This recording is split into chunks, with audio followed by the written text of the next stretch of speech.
కేంద్రంలో కొత్త ప్రభుత్వం ఏర్పాటు ప్రయత్నాలు జరుగుతున్నాయి. కాసేపట్లో ఎన్డీఏ భాగస్వామ్య పక్షాల సమావేశం జరగనుంది. ఢిల్లీలో ప్రధాని మోదీ నివాసంలో ఈ సమావేశం ఉంటుందని పార్టీ వర్గాలు చెబుతున్నాయి. ఎన్డీఏ భేటీకి టీడీపీ అధినేత చంద్రబాబు, జనసేన చీఫ్ పవన్ కళ్యాణ్, జేడీయూ అధినేత నితీష్ కుమార్ సహా కూటమి నేతలు అటెండ్ కానున్నారు. ఇప్పటికే ఈ నేతలు ఢిల్లీకి చేరుకున్నారు. ప్రభుత్వ ఏర్పాటుపై ఎన్డీఏ పక్ష నేతలతో మాట్లాడనున్నారు మోదీ, నడ్డా, అమిత్ షా. ఇక జూన్ 8న కొత్త ప్రభుత్వం కొలువుదీరనున్నట్లు తెలుస్తోంది. మరిన్ని డీటెయిల్స్ ఢిల్లీ నుంచి మదార్ అందిస్తారు. మదార్, మోదీ అధ్యక్షతన జరగనున్న ఎన్డీఏ కూటమి మీటింగ్ అప్డేట్స్ ఏంటి?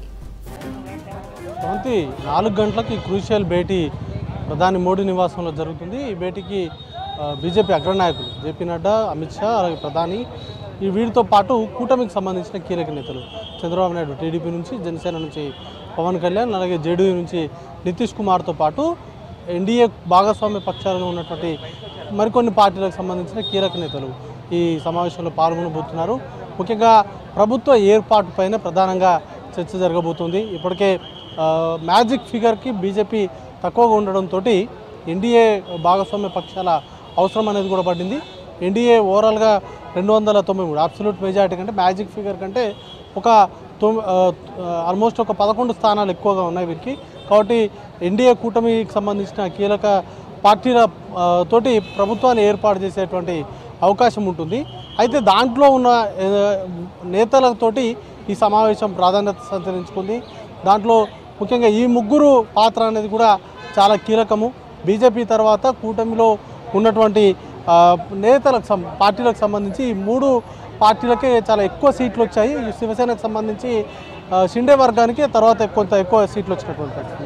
కాబట్టి ఈ ముగ్గురు నేతలు కింగ్ మేకర్గా మారబోతున్నారు. నితీష్ కుమార్ పార్టీకి సంబంధించి జేడీయూ 12 సీట్లు బీహార్లో గెలుచుకుంది. ఆంధ్రప్రదేశ్లో టీడీపీ సొంతంగానే 16 సీట్లు సాధించింది. జనసేన 2 సీట్లు ఉన్నాయి. శివసేన వర్గానికి సంబంధించి షిండే వర్గానికి సంబంధించి ఒక 6 సీట్లు మహారాష్ట్రలో గెలిచింది. ఈ 4 పార్టీల మద్దతు అనేది ఇప్పుడు కీలకం కాబోతుంది. వీరు ఎటువైపు ఉంటే అటువైపు ప్రభుత్వం ఏర్పాటు చేసేటువంటి అవకాశం కూడా ఉండడంతో ముందస్తుగానే బీజేపీకి సంబంధించిన అగ్రనేతలు నిన్న ఫలితాలు వెలువడడంతో ఈ పార్టీలకు సంబంధించిన నేతలకు ఫోన్లు చేశారు. ఇప్పుడు ముఖ్యంగా టీడీపీకి సంబంధించి చంద్రబాబు నాయుడుకి ఫోన్ చేసి ప్రభుత్వ ఏర్పాటు సందర్భంగా శుభాకాంక్షలు తెలిపారు.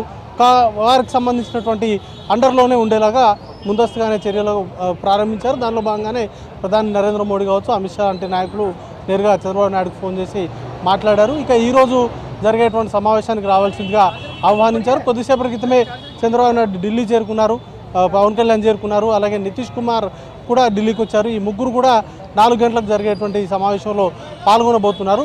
ప్రభుత్వ ఏర్పాటు, ఎన్నికలకు సంబంధించినటువంటి ఫలితాలపైన సమీక్ష అనేది కూడా నిర్వహించుకొని భవిష్యత్తు కార్యాచరణకు సంబంధించి ముఖ్యంగా ప్రభుత్వ ఏర్పాటులో ఎవరి పాత్ర ఏ విధంగా ఉండాలనే దానిపైన ఈరోజు జరిగేటువంటి ఈ సమావేశంలో చర్చిస్తారు. ఇప్పటికే 8వ తారీఖున ప్రధాని నరేంద్ర మోడీ 3వసారి ప్రమాణ స్వీకారం చేస్తారు. 8వ తారీఖు సాయంత్రం అందుకు సంబంధించిన ఏర్పాట్లు రాష్ట్రపతి భవన్లో చురుగ్గా సాగుతున్నట్టుగా సమాచారం అంతా ఉంది. కొద్దిసేపటి క్రితమే రాష్ట్రపతిని కలిసి ప్రధాని నరేంద్ర మోడీ తన రాజీనామా పత్రాన్ని సమర్పించడము, దానికి రాష్ట్రపతి ఆమోదం తెలపడము, ఆపద్ధర్మ ప్రధానిగా ఉండాల్సిందిగా ప్రధానిని కోరడం జరిగింది. ఈరోజు ఉదయం కూడా ఒక చివరి క్యాబినెట్ సమావేశాన్ని నిర్వహించి ఆ క్యాబినెట్లోనే రాజీనామాకు సంబంధించిన నిర్ణయాలు అనేది కూడా తీసుకున్నారు. కొత్త ప్రభుత్వ ఏర్పాటుకి ఇదంతా కూడా ఒక ప్రొసీజరల్ జరుగుతూ ఉంటుంది. దానిలో భాగంగానే ఈరోజు రాజీనామా అనేది కూడా సమర్పించారు. ఇక ప్రభుత్వ ఏర్పాటుకు సంబంధించి ఎన్డీఏ పక్షాలకు సంబంధించిన నేతలతో భేటీ ఇప్పుడు క్రూషియల్ రోల్ అనేది కూడా ప్లే చేయబోతూ ఉంది. ఇప్పుడు ఈ 3 పార్టీలు ఎట్లా ఉండబోతుంది, ఎలాంటి అంశాలను బీజేపీ ముందు పెట్టబోతున్నాయి, దానికి బీజేపీ నుంచి ఎలాంటి సమాధానం రాబోతుంది, దాని మీద ప్రభుత్వ ఏర్పాటుకు సంబంధించినటువంటి అంశాలు అనేది కూడా ముడిపడి ఉంటాయి. కానీ ఎన్నికల్లో బీజేపీకి సంబంధించి బీహార్లో నితీష్ కుమార్తో కలిసి పోటీ చేశారు.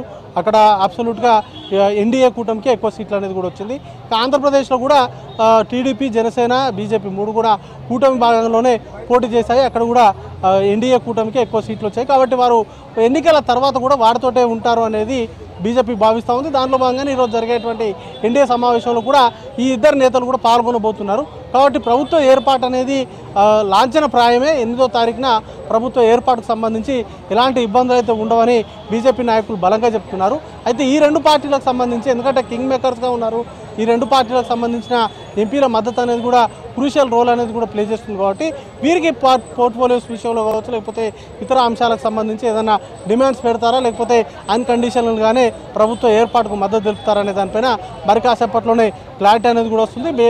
ప్రధానితో భేటీ ముగిసిన తర్వాత చంద్రబాబు నాయుడు ప్రెస్ మీట్ అనేది కూడా నిర్వహిస్తారనేటువంటి సమాచారం కూడా ఉంది. మరొక వైపు 7వ తారీఖున ఎన్డీఏ పక్షాల భేటీ మరోసారి నిర్వహించబోతున్నారు. ఆ రోజు ఎన్డీఏ పక్ష నేతగా ప్రధాని మోడీని ఎన్నుకొని బీజేపీ పక్ష నేతగా కూడా మోడీని ఎన్నుకున్న తర్వాత ప్రభుత్వ ఏర్పాటుకు ఆహ్వానించాల్సిందిగా రాష్ట్రపతిని కలిసి ఈ మద్దతుకు సంబంధించినటువంటి ఎంపీల మద్దతుకు సంబంధించినటువంటి లేఖలను రాష్ట్రపతికి అందజేస్తారు. ఆ తర్వాత ప్రభుత్వ ఏర్పాటుకు వారు ఆహ్వానిస్తారు అనేది ప్రధానంగా బీజేపీ వర్గాల్లో చర్చ నడుస్తోంది. 7వ తారీఖున 2 మీటింగ్స్ అంటే బీజేపీ పక్ష సమావేశము అలాగే ఎన్డీఏ పక్ష సమావేశాన్ని నిర్వహించి అదే రోజు ఎన్డీఏ పక్ష నేతగా ప్రధాని మోడీని ఎన్నుకుంటారు. దానిలోపు ప్రిపరేషన్కి సంబంధించి ఈరోజు జరగబోయేటువంటి మీటింగ్కి సంబంధించి కీలకమైనటువంటి నిర్ణయాలు అనేది కూడా తీసుకునేటువంటి అవకాశం ఉన్నట్టుగా పార్టీ వర్గాలు చెప్తా ఉన్నాయి. మరి కాసేపట్లోనే అంటే 4 గంటలకు లోక్ కళ్యాణ్ మార్గ్లో ఉన్నటువంటి ప్రధానమంత్రి నివాసంలోనే ఈ సమావేశం ఉండబోతుంది. దానికి ఈ 3 కీలక నేతల హాజరు, వారికి సంబంధించినటువంటి పార్టీకి సంబంధించిన ప్రభుత్వ ఏర్పాటు పరంగా తీసుకోవాల్సినటువంటి చర్యలపైన బీజేపీ అగ్రనాయకత్వంతో ఈ 3 నేతలు కూడా చర్చించబోతున్నారు. ఆ తర్వాత తుది నిర్ణయం అనేది కూడా ప్రకటిస్తారు. ప్రభుత్వంలో పార్టీల రోల్ ఏ విధంగా ఉండబోతుంది అనే దానిపైన సాయంత్రం 6 గంటల తర్వాత ఒక క్లారిటీ అయితే వచ్చేటువంటి అవకాశం ఉంది. Sravanthi. Right mother, thanks for the updates.